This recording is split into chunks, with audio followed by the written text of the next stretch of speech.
I'm running short of words right now, but I cannot afford this because I have to speak. Thank you so much for all the love, for all the warmth. Thank you for accepting me. Thank you very much. Well, I always start my talk with a disclaimer. And that disclaimer is that I've never claimed to be a motivational speaker. Yes, I do speak, but I feel more like a storyteller because wherever I go, I share a story with everyone.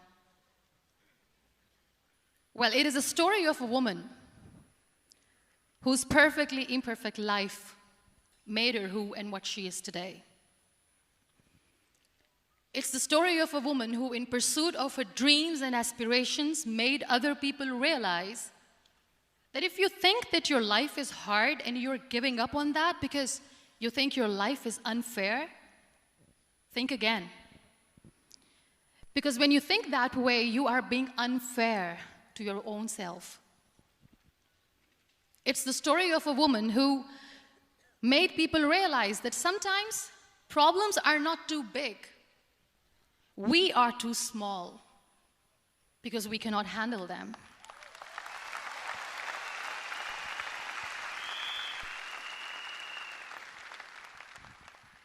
It is the story of a woman who with time realized that real happiness doesn't lie in success, money, fame. It lies within.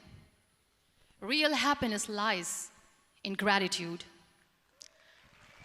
So I am here, and I'm going to share the story of that woman. That is my story. The story of gratitude.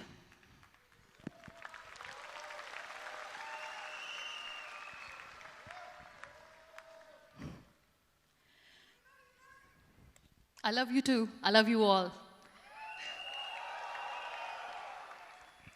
I believe in the power of words. Many people speak before they think. But I know the value of words. The words can make you, break you, they can heal your soul, they can damage you forever. So I always try to use the positive words in my life wherever I go. They call it adversity, I call it opportunity. They call it weakness, I call it strength. They call me disabled, I call myself differently abled. They see my disability. They see my disability, I see my ability. There are some incidents that happen in your life, and those incidents are so strong that they change your DNA. Those incidents or accidents are so strong that they break you physically. They deform your body, but they transform your soul.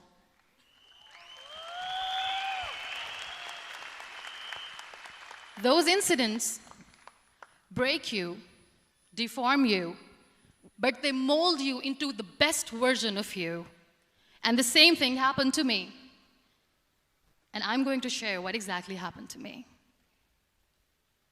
I was 18 years old when I got married. And this thing I'm sharing for the very first time on an international level. I was 18 years old when I got married. I belonged to a very conservative family, a Baloch family, where good daughters never say no to their parents.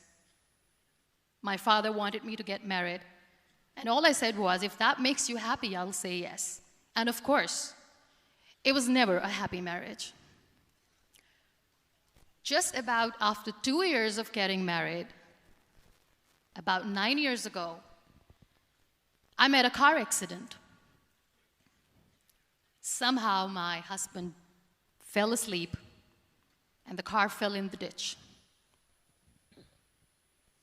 He managed to jump out, saved himself. I'm happy for him.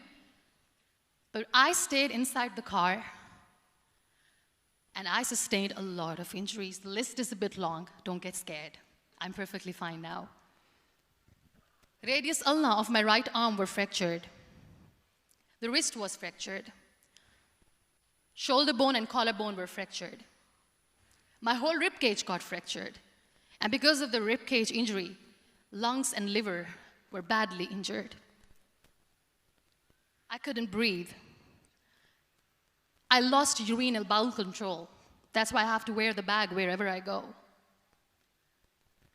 But that injury that changed me and my life completely as a person and my perception towards living my life was the spine injury. 3 vertebrae of my backbone were completely crushed, and I got paralyzed for the rest of my life. So this accident took place in a far-flung area in the outskirts of a very small province, Balochistan, where there was no first aid, no hospital, no ambulance. I was in the middle of nowhere in that toppled car. Many people came to rescue. They gave me CPR. They dragged me out of the car. And while they were dragging me out, I got the complete transection of my spinal cord. And now there was this debate going on. Should we keep it here? She's going to die. Where should we go? There is no ambulance. There was this 4-wheeler Jeep standing in the corner of the street. They said, put her in the back of the Jeep and take her to the hospital, which is 3 hours away from this place. And I still remember that bumpy ride. I was all broken. They threw me at the back of the Jeep and they rushed me to the hospital. That is where I realized that my half body was fractured and half was paralyzed. I finally ended up in a hospital where I stayed for 2.5 months.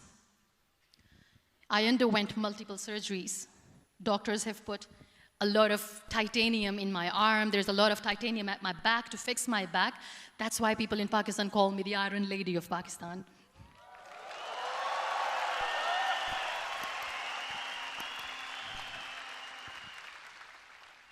Sometimes I wonder how easy it is for me to describe all this all over again. And somebody has rightly said that when you share your story and it doesn't make you cry, that means you have healed.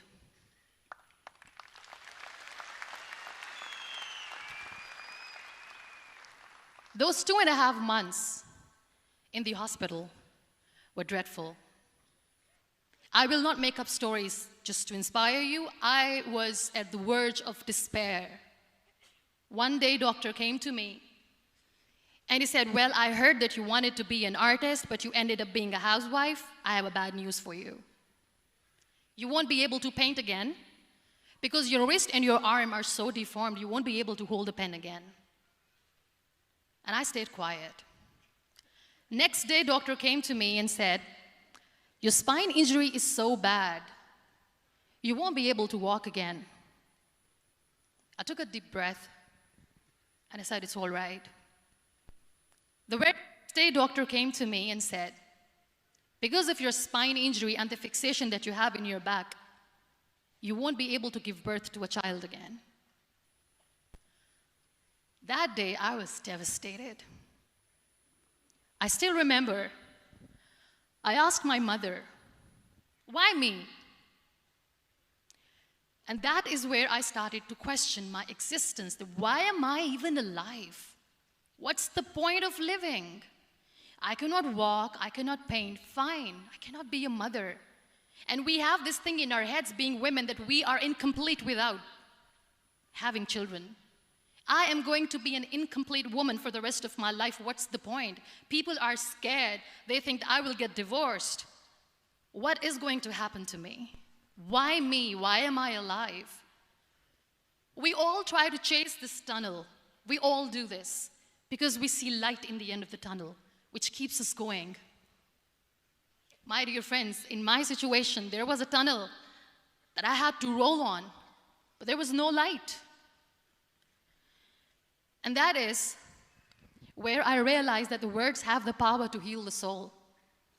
My mother said to me, this too shall pass. God has a greater plan for you. I don't know what it is, but He surely has.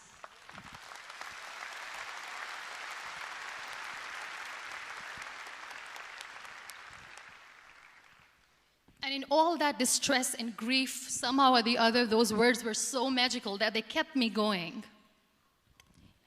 I was trying to put that smile on my face all the time, was hiding.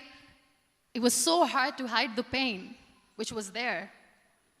But all I knew was that if I will give up, my mother and my brothers will give up too. I cannot see them crying with me. So what kept me going was, one day I asked my brothers, I know I have a deformed hand, but I'm tired of looking at these white walls in the hospital and wearing these white scrubs. I'm getting tired of this. I want to add more colors to my life. I want to do something. Bring me some colors. Bring me some small canvas. I want to paint. So the very first painting I made was on my deathbed, where I painted for the very first time.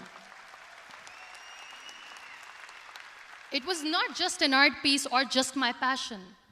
It was my therapy. What an amazing therapy it was. Without uttering a single word, I could paint my heart out. I could share my story. People used to come and say, "What lovely painting, so much color." Nobody could see the grief in it. Only I could.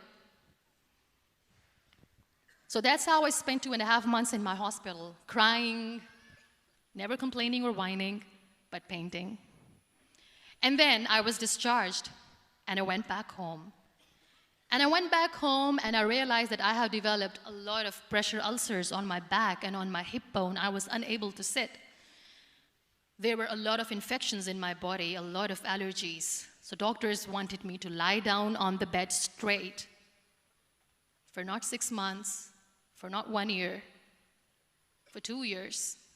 I was bedridden, confined in that one room, looking outside the window, listening to the birds chirping, and thinking maybe there will be a time when we'll be going out with the family and enjoying the nature. That was the time where I realized how lucky people are, but they don't realize. That is the time where I realized that the day I'm going to sit, I'm going to share this pain with everyone to make them realize how blessed they are, and they don't even consider them lucky. There are always turning points in your life. There was a rebirth day that I celebrated. After 2 years and 2.5 months, when I was able to sit on a wheelchair, that was the day when I had the rebirth. I was a completely different person. I still remember the day I sat on the wheelchair for the first time, knowing that I'm never going to leave this, knowing that I won't be able to walk for the rest of my life. I saw myself in the mirror, and I talked to myself. And I still remember what I said. I cannot wait for a miracle to come and make me walk. I cannot sit in the corner of the room crying, cribbing, and begging for mercy because nobody has time. So I have to accept myself the way I am. The sooner, the better. So I applied the lip color for the first time.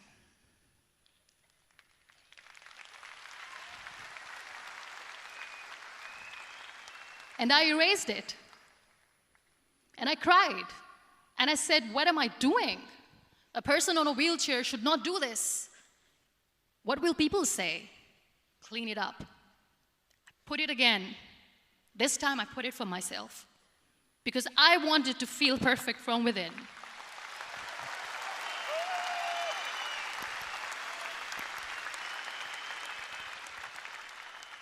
And that day I decided that I'm going to live life for myself. I am not going to be that perfect person for someone. I am just going to take this moment and I will make it perfect for myself. And you know how it all began? That day I decided that I'm going to fight my fears. We all have fears. Fear of unknown, fear of known, fear of losing people, fear of losing health, money. We want to excel in career, we want to become famous, we want to get money. We are scared all the time. So I wrote down one by one all those fears. And I decided that I'm going to overcome these fears one at a time. You know what was my biggest fear? Divorce. I couldn't stand this word. I was trying to cling on to this person who didn't want me anymore, but I said no. I have to make it work. But the day I decided that this is nothing but my fear, I liberated myself by setting him free. And I made myself emotionally so strong that the day I got the news that he's getting married, I sent him a text that I'm so happy for you and I wish you all the best. And he knows that I pray for him today.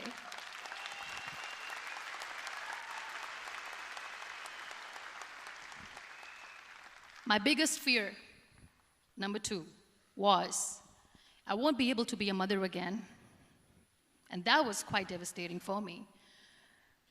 But then I realized there are so many children in the world, all they want is acceptance. So there is no point of crying, just go and adopt one. And that's what I did.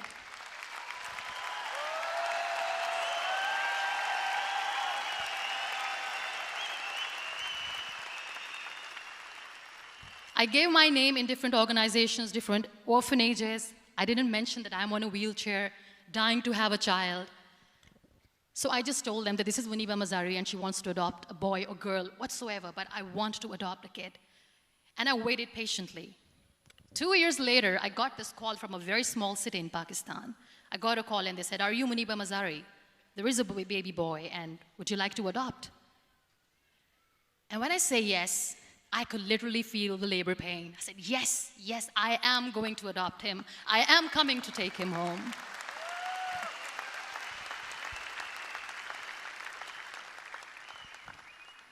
And when I reached there, the man was sitting and he was looking at me from head to toe.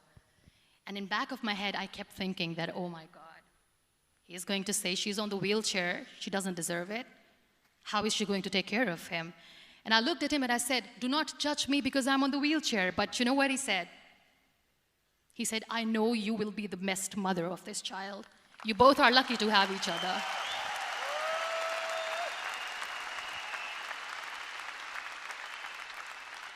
And that day, Niall was 2 days old, and today he's 6.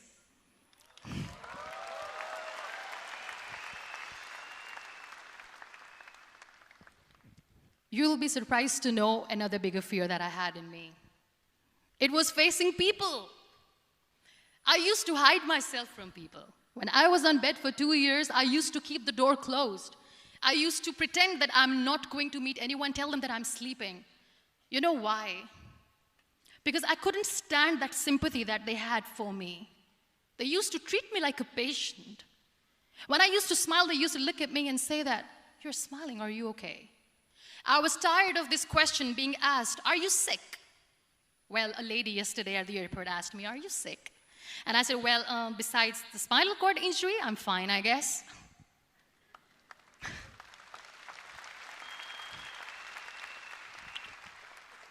But those are really cute questions. They never used to feel cute when I was on the bed.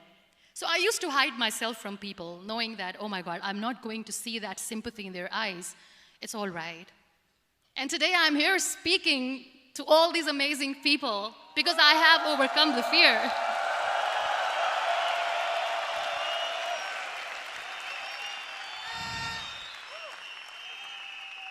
You know, when you end up being on the wheelchair, what's the most painful thing? That's another fear that people on the wheelchair or the people who are differently abled have in their hearts, but they never share. I'll share that with you. The lack of acceptance. People think that they will not be accepted by the people because we, in the world of perfect people, are imperfects. So I decided that instead of starting an NGO for disability awareness, which I know will not help anyone, I started to appear more in public. I started to paint. I always wanted to. I have done a lot of exhibitions. I'm Pakistan's first wheelchair-bound artist. I have done a lot of modeling campaigns, different campaigns for brands like Tony and Guy.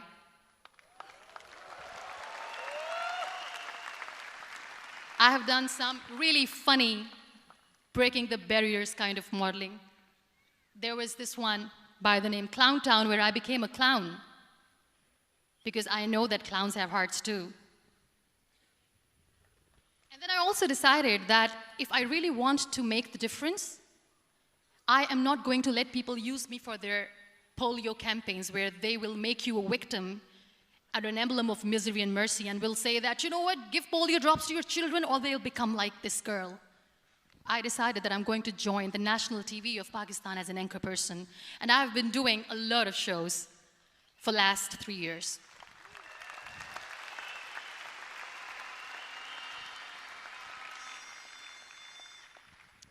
So when you accept yourself the way you are, the world recognizes you. It all starts from within. Thank you. I became the National Goodwill Ambassador for UN Women Pakistan, and now I speak for the rights of women, children. We talk about inclusion, diversity, gender equality, which is a must. I was featured in BBC 100 Women for 2015. I'm one of the Forbes 30 under 30 for 2016. And it all didn't happen alone. You all are thriving in your careers. You have bigger dreams and aspirations in life. Always remember one thing. On the road to success, there is always we, not me. Do not think that you alone can achieve things. No. There is always another person who is standing behind you, maybe not coming on the forefront, but behind you, praying for you and supporting you. Never lose that person. Never.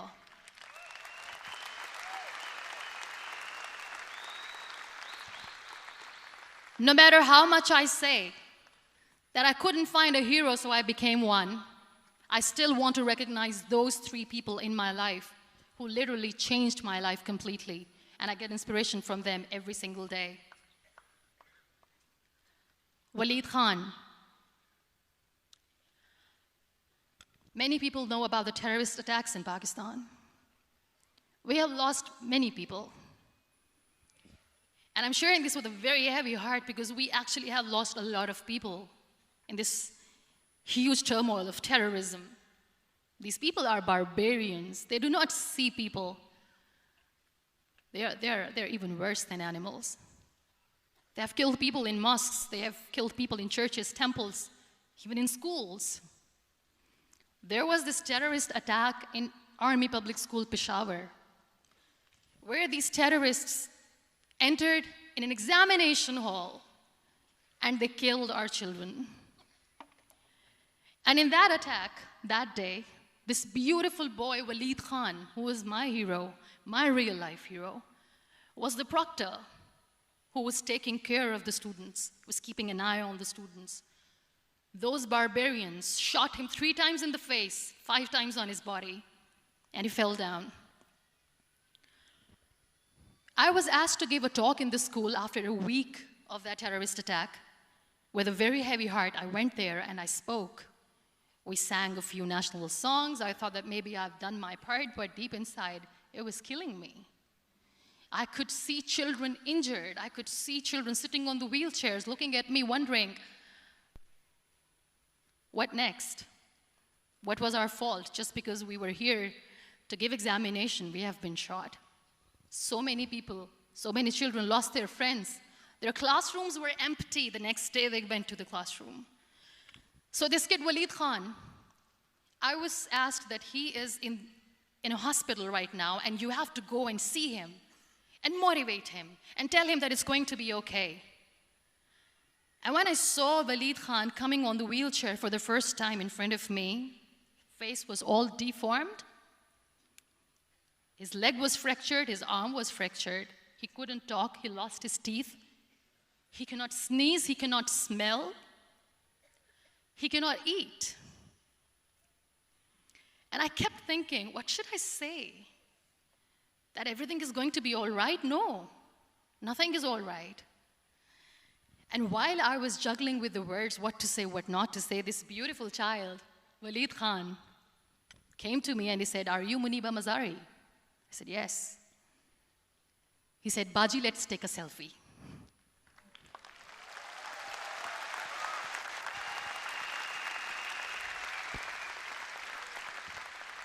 And with that beautiful, toothless smile of Waleed Khan, we took that beautiful selfie that I still have with me. I don't share that here because he was in a very bad shape that time. And that is where I realized that when I was thinking too much about his deformities, he's happy with himself. He doesn't even care. Because today he goes in the same school, and when somebody asks him that what happened to your face, why so many scars, you know what he says? "These scars are my medals and I wear them with pride."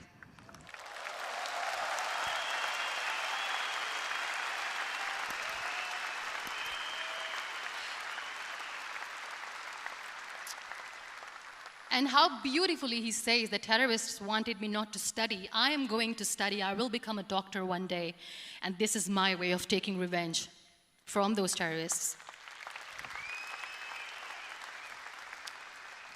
Another real-life hero, of course, my son. His name is Nile, N-I-L-E, River Nile. I learned so much from this kid. The first and foremost thing is patience. How to be patient when you know that your mother cannot walk, when you know that your mother is different from the other women, when you know that your mother cannot go out and play with you, how to stay calm. He loves football. And when we got the very first football, he was 4 years old. He was super excited. I still remember he came in the room and he said, "Mom, let's play football." And he kept the ball in my feet. And he said, "Let's kick it." And that day I felt disabled. I said, "I cannot kick the ball." And I was down with the same face. He looked at me and he said, "Well, that's all right. Your legs are not working, but your hands do. Let's play catch the ball."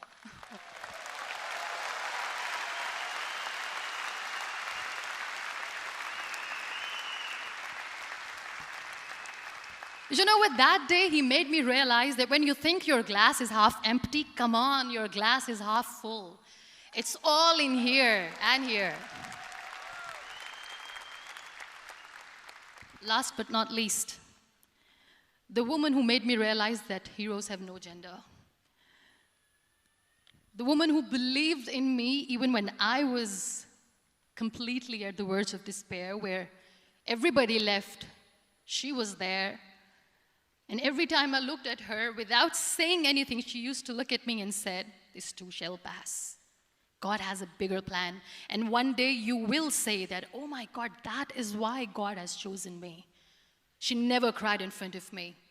She has always said that there will be haters, there will be naysayers, there will be disbelievers, and then there will be you proving them wrong. My mother.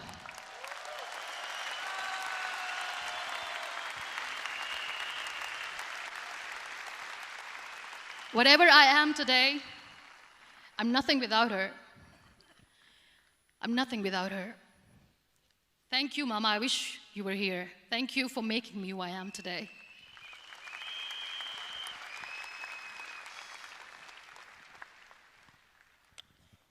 You know what? We human beings have a problem. Out of many problems, there is one more, and this is a self-created one. We always expect ease from life. We have this amazing fantasy about life. This is how things should work. This is my plan. It should go as per my plan. If that doesn't happen, we give up. So my dear friends, let me tell you one thing. I never wanted to be on the wheelchair. Never thought of being on the wheelchair. I was always aspiring to do bigger things, but had no idea that for that I have to pay the price to be where I am today. It's a very heavy price. This life is a test and a trial, and tests are trials are never supposed to be easy. So when you're expecting ease from life, and life gives you lemons, then you make the lemonade, and then do not blame life for that, because you were expecting ease from a trial. Trials make you a stronger, better person.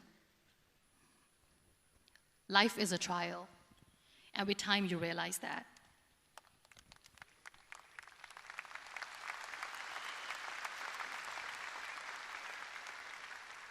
It is okay to be scared. It is okay to cry. Everything is okay, but giving up should not be an option. They always say that failure is not an option. Failure should be an option, because when you fail, you get up, and then you fail, and then you get up, and that keeps you going. That's how humans are strong.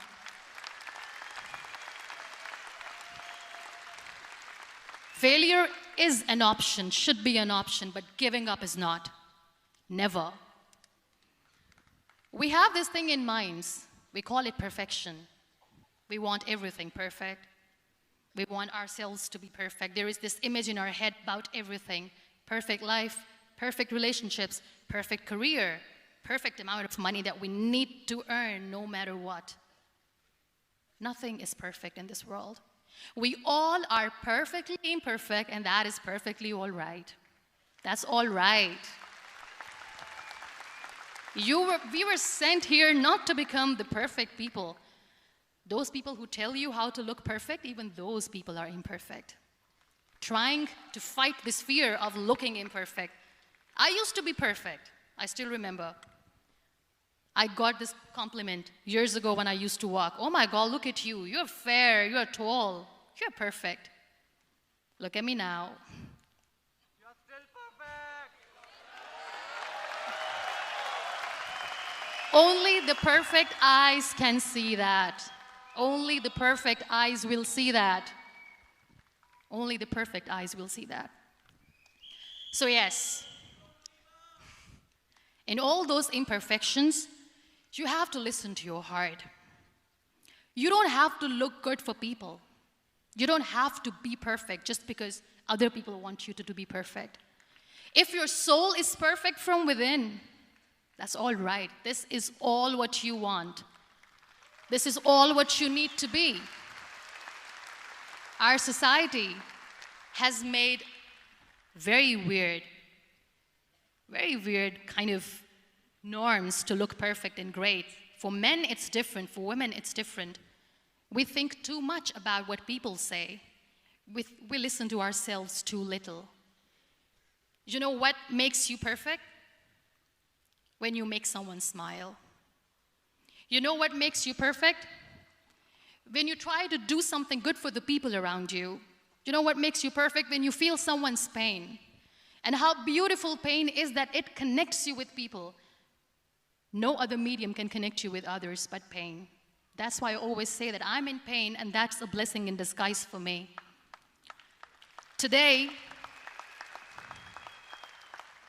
just because I'm in pain and I'm on the wheelchair, I work for children. Being the head of CSR for a company, we conduct medical camps in far-flung areas of Pakistan where so many kids die because they don't have medical facilities. And I personally believe just because they cannot afford to live doesn't mean we'll let them die. So we give them money, we give them medical treatment, we try to heal their wounds, physical and emotional. And I also work for the beautiful people, we call them third gender, the transgender community of Pakistan. You know what connects me with them? All my imperfections. When I go and I hug them, they never judge me. And this very good friend of mine, her name is Bijli. Bijli means electricity. She calls herself electricity. And I said, are you electricity? She says, no, I'm lightning. I'm as strong as lightning. Because we have very bad power outage, so she doesn't want me to call her electricity. So she says, I am very strong. I'm thunder, I'm lightning. She came to me, and the first time I hugged her, she said, you are just like me. And I said, yes, I am like you. Because to people, we are so imperfect. So how beautiful these imperfections are, that because of these imperfections, you can connect with people. Then why are we all running after being perfect? What's the point?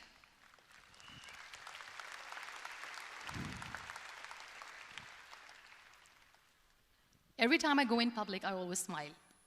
There's always a big toothy smile on my face, and people ask me, don't you get tired of smiling all the time? What's the secret?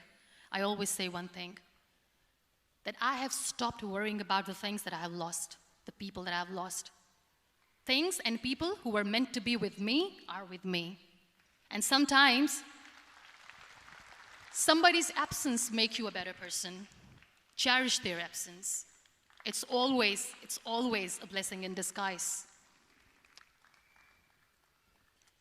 I always say that people are so lucky they don't even realize. You must be thinking, okay, you're lucky in what sense? Well, the breath that you just took was a blessing. Embrace it.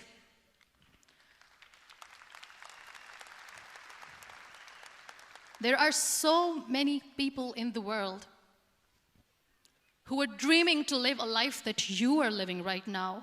You have no idea. Embrace each and every breath that you are taking. Celebrate your life. Live it. Don't die before your death. We all die.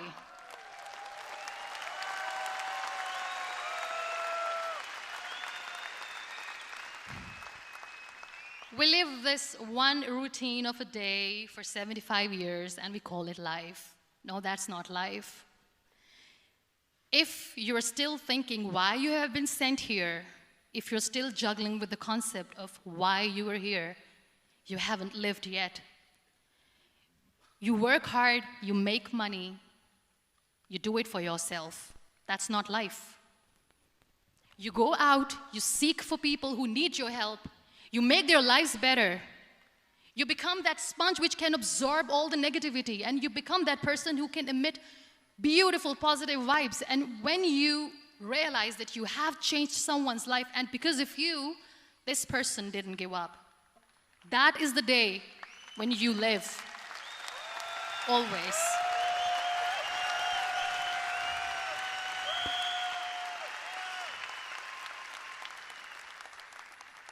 We were talking about gratitude, why I smile all the time.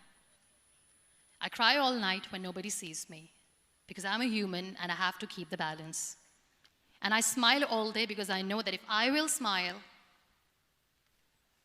I can make people smile. That keeps me going.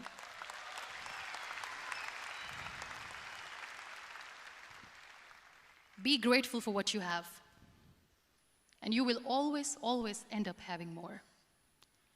But if you'll cry and if you'll crib for the little things that you don't have or the things that you have lost, you will never ever have enough. Sometimes we are too busy thinking about the things that we don't have that we forget to cherish the blessings that we have. I'm not saying that I'm not healthy and that makes me unlucky, but yes, it is hard. It is hard when I say that I cannot walk. It is hard to say when I wear this bag. It hurts. But I have to keep going, because never giving up is the way to live, always.